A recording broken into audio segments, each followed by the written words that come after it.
Okay, welcome to Medical Instrumentation module, and in this chapter we're going to cover signal, noise and filters, and the whole module lecture should last about 5 hours.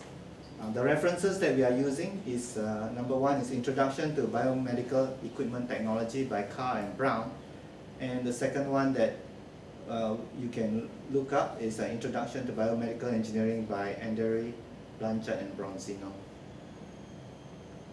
Okay, what will you learn? The objectives of this module is, upon completion of this topic, you should be able to understand the different signal categories, signal sampling and Nyquist criterion for signal recovery, noises in the real world and their sources, and some noise reduction strategies, frequency composition of signals, types of filters and their characteristics, practical filter implementations. Okay, signal and noises in the real world. A signal provides the information that we want, and noise is any signal that is unwanted. So if the signal is unwanted, then we will call it noise. So at one time a signal might be noise, and at other times noise itself, which we consider to be a noise at that time, might actually be the signal that we want. So when we design circuits, we design them to maximize signal strength while reducing noise. So the circuit design is constrained by the characteristics of the signal. For example, the frequency of the content will determine how a frequency filter has to be designed so that we will maximize the signal and reduce the noise. Signals are frequently presented in both time and frequency domain, and we'll cover this later on. In the time domain, signals may be categorized into roughly 3 types. The first type being static and quasi-static signals. The second type, periodic and repetitive signals. And finally, transient signals. So let's take a look at each of these. Static and quasi-static signals. When we say static, it means that it is unchanging. So these are signals that do not change over a long period of time, and essentially they are DC voltage. If you look at the frequency domain, the signal only contains one frequency, and that frequency is actually 0 Hz, or in other words, DC. In quasi-static, the signal is close to being a static signal, but it's not quite, so that's why we call it quasi. So it's nearly unchanging. So it's a signal that changes slowly over a long period of time.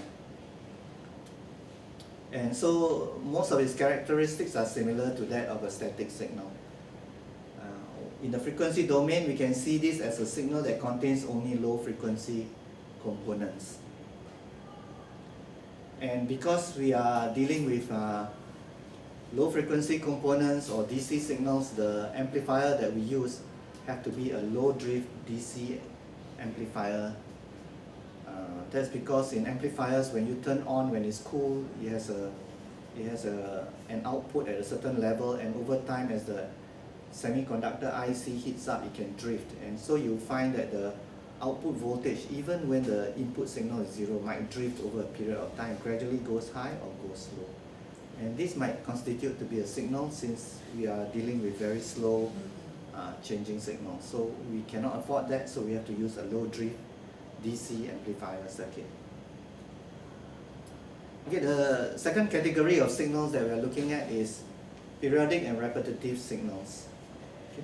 In periodic signals, the signal repeats every period. In other words, mathematically we can write this equation: Vt equals to V T plus N capital T, where the capital T is the period of the waveform.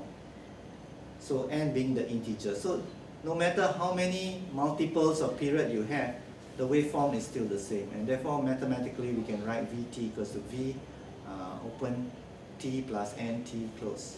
Okay. So the waveform itself is very identical from one period to another, and if you could overlap them, they'll be exactly the same. So that's a periodic signal. in the waveform, you can see that a periodic signal looks, for instance, a sine wave would repeat itself every period. So examples of periodic waveforms: sine wave, square wave, sawtooth wave, triangle wave, etc. So what's a repetitive signal?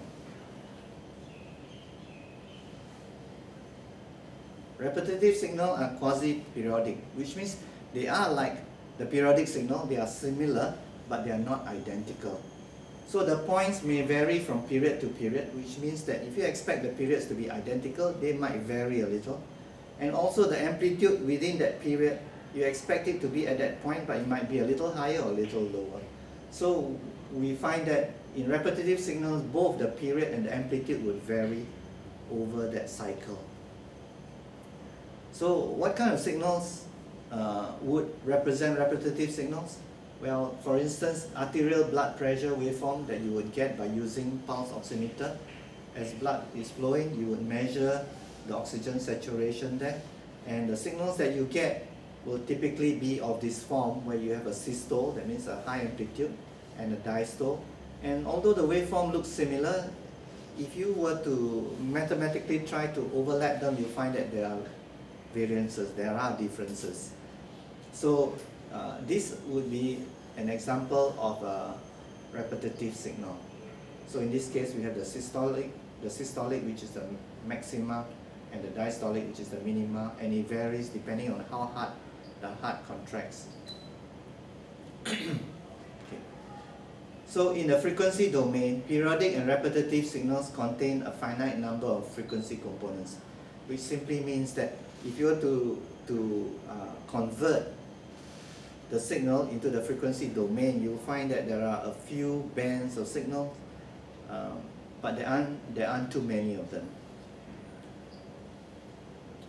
So finally, we come to the third category, which is the transient signals. So in transient signal,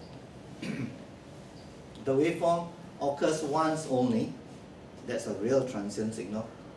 And sometimes it occurs more than once, but randomly over a long period of time. So it doesn't occur very quickly, but there is a long interval between them.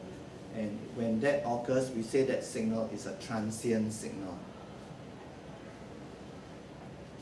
Sometimes a periodic waveform that has a very short duration. So you might see a pulse here, and there's a long waiting period.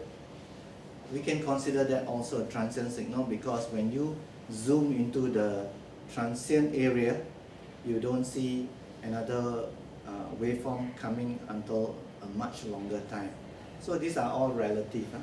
So pulse signals fit this criteria, because in pulse what you're doing is you're sending a very short pulse, and there's a long period of time before another pulse comes up. So in this case, we could treat pulse signals as transient signals, while strictly it's actually a periodic signal.